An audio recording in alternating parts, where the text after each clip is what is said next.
And it's so nice of you to be here with us and to teach for CBAW, and be part of the United Against Silence Collective. And, you know, we were just talking about like the pace of things for you. You've been doing events almost every night, every weeknight at least, since the book came out, or since before? Since the book came, maybe for a few days before the book came out. And I've been trying to give myself a couple days off in a row, a couple days here. But I'll tell you, it's a lot easier than doing live events every night. I would not be able to do this pace. I mean, I know from experience. If you were having to go to multiple. I was having to go to places, or even if they were all local, just like performing live around people like every night. The older I get, the less possible that is for me. It is, that energy exchange is a lot. It's a lot. I mean, I love it. And also, you know, like, and yet, but it's also like really hard to perform or read when you can see yourself. That is a very weird thing about this, the technology. And I'm always just like, oh, maybe I should just cover. Yeah, I've gotten pretty good, at least in work situations, of sort of hiding myself or doing speaker views so that I'm just a tiny thumbnail. When I do therapy, I totally erase myself, like no self view, because that feels really important to that process, maybe above all the other things I'm doing on Zoom. Yeah, that is such a great point. I've been doing therapy mostly on the phone, and what makes is then I can just like fuck around doing other stuff. Like it's really, really, like when it gets hard, I'll be like just like playing a game on like, my oh, what? I'm sorry, I was clipping my toenails. Right? Do that again. I do that when I talk to everyone else. I haven't thought about doing that with my therapist, but it's actually a really good idea. No, sometimes therapy on the phone feels hard in different kinds of ways. You know, I was so if I were sweeping or like emptying the dishwasher, who knows? Maybe I would like accidentally step into a deeper say a thing, yeah, a deeper place. It's funny that you bring up sweeping. I have found that some of those like really mundane chores have been my lifesaver during this time. Like sweeping the kitchen floor is a ritual that like, it's a thing I can finish. I often think like with writing, I should have learned to build coffins or something that like, you know, like everyone needs one.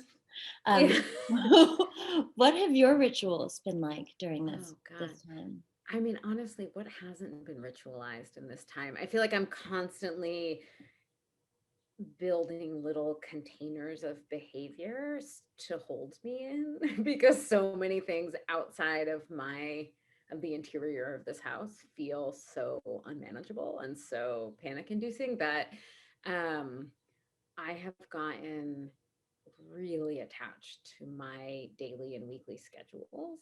And normally it's like, you know, I'm in a relationship. My partner is the one who I'm like, she's trained me. Like I have to let her know a week ahead of time if like our schedule's going to change. You know what I mean? Like last minute changes of plans are rough, but I am totally in that camp now. And it's funny because I used to travel so much. Like it has been a huge part of my life for a long time. And so I've always really enjoyed sort of being in unfamiliar places or semi-familiar places and having the scenery change constantly. And now I'm like, I go for a walk at a different time of day and I'm like, whoa, everything feels different.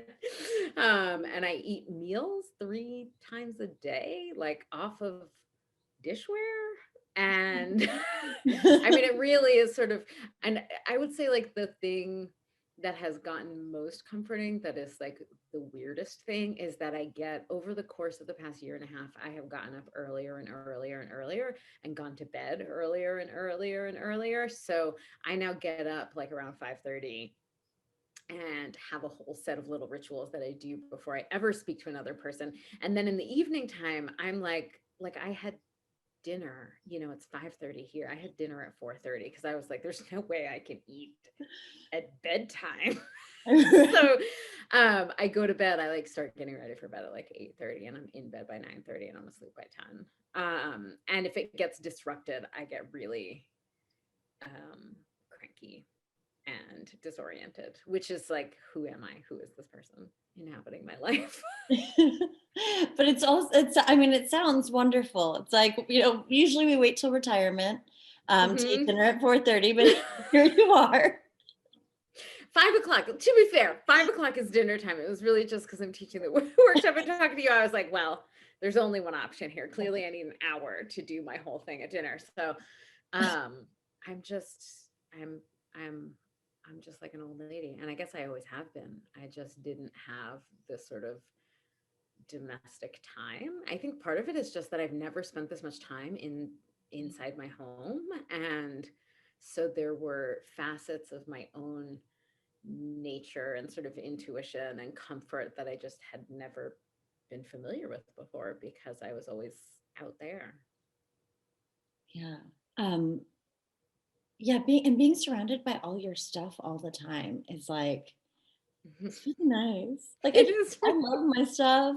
I think it's gotten weird. Like, we're going away for the month of June, and I've been like building the list of things that we need to bring with us the whole time. And my needs I mean, they have been steadily increasing over the years, but now it's like, I have to bring my mattress topper. I need all my little like orthopedic sleep pillows. I need like all my sweatpants for the different times of day, and like, forget the books. I'm going to have to spend a whole day.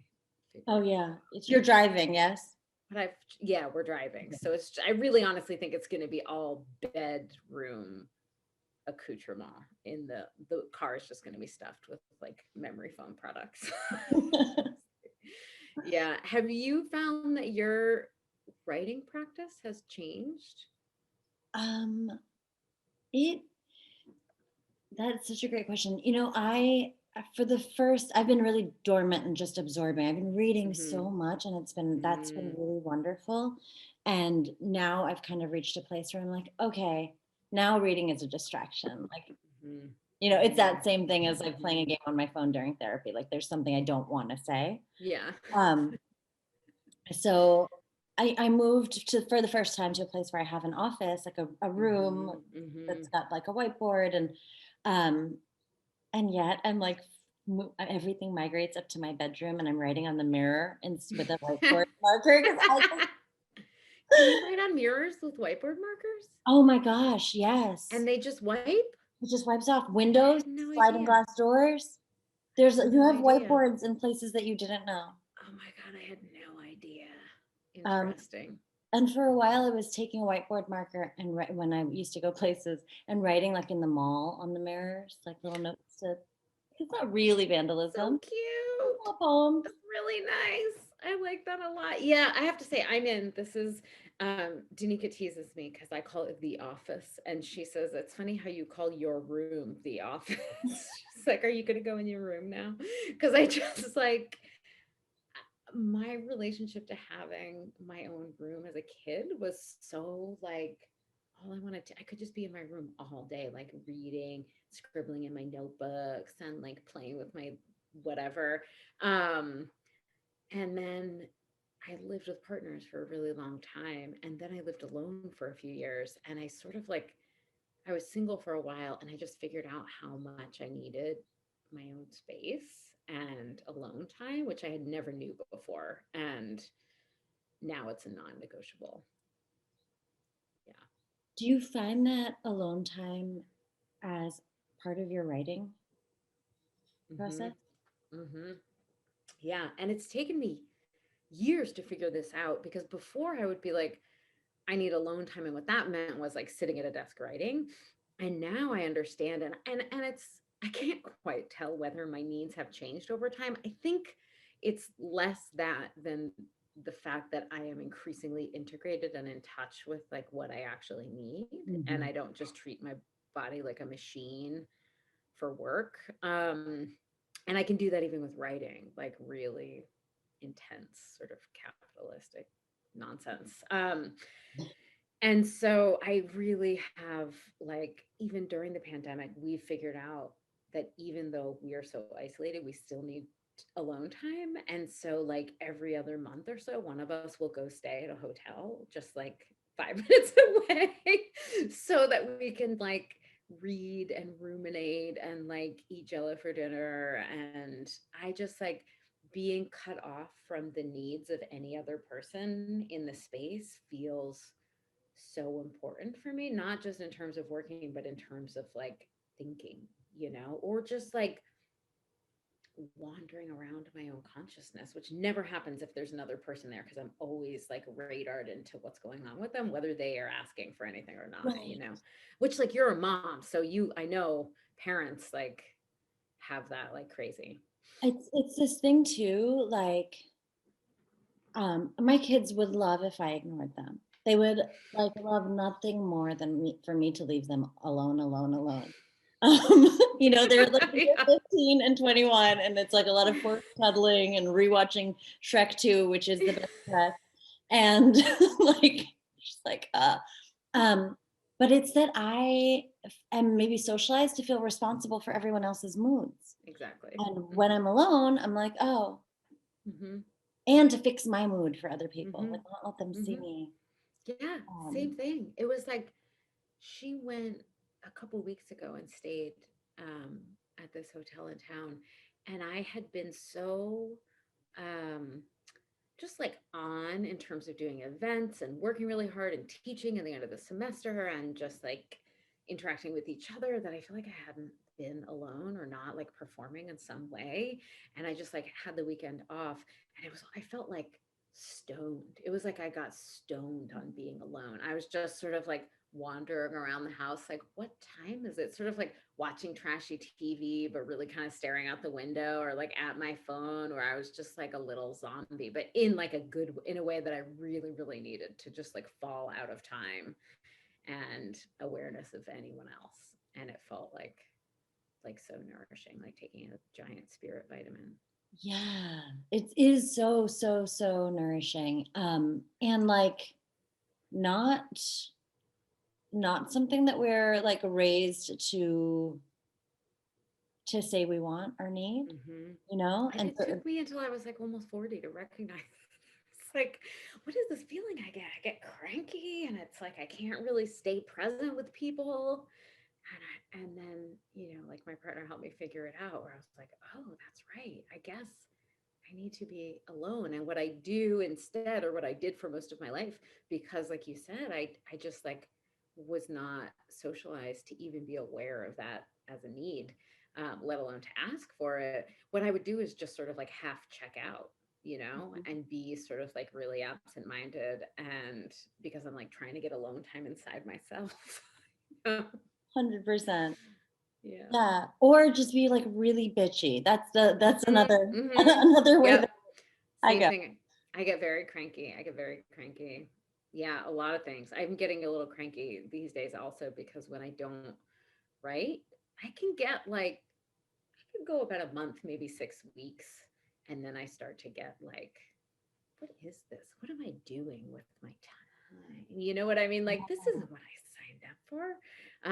Because I need that space to be. So much of my life is, like, supports making art, that if I'm not making the art, I'm like, what are these other things? I don't care about them that much. You know? What are your rituals for getting into the writing space? I feel like we've sort of been Right. talking about this a little bit with Mm-hmm. the silence, but do Mm-hmm. you have, like, a set of the I way that you do. I do. And I've gotten a little bit derailed from them, but I have become, not always, I've been a morning writer for most of my adult life. So ever since college, pretty much, I've been a morning writer. And now I'm, like, an early morning writer. And it's really important. It's not necessary, but it's preferable for me to enter into my process before I've interacted with other people or looked at my email or my phone. Mhm. That's not always possible, but ideally, and for long stretches, I've been able to do this, to sort of get up, roll out of bed, get my coffee, go into my room, I do some stretches, and then I write morning pages. And that feels like a way of sort of like siphoning off whatever like bullshit like psychic froth has collected around the like gutters of my thinking. Yeah, I just like clean that out and like, and also just sort of externalize whatever. If I have any obsessions, I write down my dreams, I do like a little body scan. And then sometimes if I'm like deep in the current of a project, I'll jump right in, or like look at what I did the day before or the last time I was writing and then get into it. But a lot of times I'll start by reading stuff, because that just turns the engine over for me, you know? Yeah. So it depends. And then, yeah, and then I just drink lots of non-alcoholic beverages and walk on my treadmill desk. Your treadmill desk. I have a treadmill desk, which sounds like a crazy fitness thing, but it's not. It's actually like an orthopedic thing because I develop back problems from sitting and writing and driving too much over the course of my life. I was just under the impression that if I was like exercising, it didn't matter that I was sitting a lot, but as it turns out, it doesn't matter. And so I got a standing desk years ago, like in 2015 or something. I started using a standing desk, but using a standing desk for long periods of time, like also fucks your body up. Even when I got the little squishy mat, it still wasn't that great. So yeah, I have a treadmill desk and I walk slowly on my treadmill desk while I work. If I'm thinking like really hard, I can't quite walk and I have to stop it and I can't write by hand when I'm walking, but mostly I can. Yeah. That's fantastic. That is such a cool image. It's not a cool image. It's like the dorkiest image ever. It's just like, it just like, it seems so Wall Street, you know, like, so. Yeah, it does. I know it does. And it's funny because occasionally I at my old job, I had sort of like had enough familiar students that I could occasionally, if I was like doing an online thing, be walking, but mostly I don't. But like department meetings, turn my camera off. I'm walking on my treadmill. You know, I'm in my recovery meetings, and I always have to sort of like let people know because it just looks like I'm sway rocking back and forth.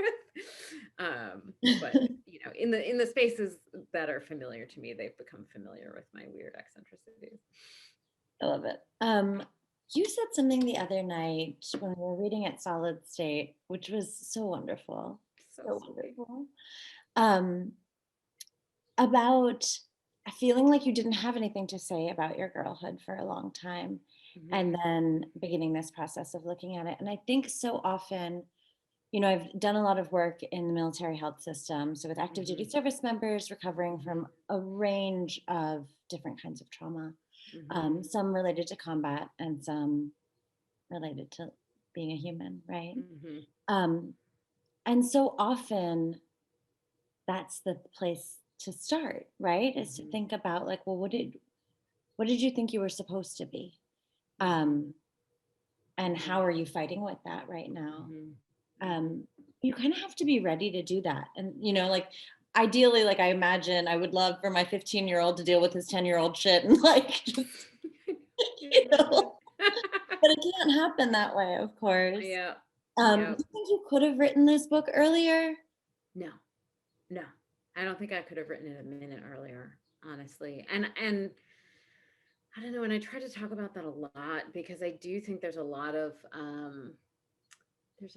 sort of writing advice flying around out there that's like, you gotta just make yourself do it. You know what I mean? And I understand where that's coming from because like we do have to cultivate like a habitual practice. It's like no book can be finished without that, whatever it looks like for the specific writer. But especially when it comes to writing about traumatic stuff, like there's no forcing it without causing more harm. You know, there's just no way. And so, you know, I have learned to observe what topics, stories, memories I orbit, because that has come to be a sign for me that I might be like circling the drain, not with the negative connotation, but like circling a kind of drain that I'm eventually going to be ready to like see what's down there. And that was true of almost everything that I wrote about in girlhood. They were all experiences and topics and memories and sort of internalized narratives about my own experience, that I had sort of told myself or that were prescribed to me, that I would sort of write about in kind of a peripheral way, or I would touch on it or reiterate it, or they came up a lot, which was part of why I felt in some way that I didn't have anything to say, where it was like, I've already written about this. And it was like, no, you've actually just been singing the same refrain about this, and it's not the truth. You know, it's actually not the real story. And I don't think it was until, I don't know, until I had the right kinds of emotional and social resources to be able to go look at that and be like, okay, this wasn't the same as some kinds of trauma, but that doesn't mean it wasn't trauma, you know, which was like the truth that I was sort of orbiting and hiding from for a really, really long time, where I was like, no, that was just an unpleasant experience Right, that trying to create this. deeply changed me and defined many of my relationships and behaviors, since it wasn't traumatic. And it was like, well, what exactly is your definition of traumatic, lady? So yeah, and of course, like, you know, I think when I am ready, when we are ready to do that, it doesn't mean it's going to be easy, but it does mean that there's going to be a lot of relief on the other side of it, you know? And that was definitely true for me. You know, it's like a lot of times, and you probably get this too, a lot of times when I do like Q&As after readings or whatever, people are like, how do you deal with people seeing you and your vulnerable shit? And I like that. My answer is always like, it's not the same shit when you're done as it was when you started. It's not the same story. It's not the same vulnerability. It's like, I have a totally different relationship to it. So imagining it at the outset of the process is horrifying, because all that shame is still in there, you know? And, but on the other end, like, it's not. And I'm actually really excited to talk about it for the most part. Yeah, that's such a beautiful place to close. It's not the same on the other side of it.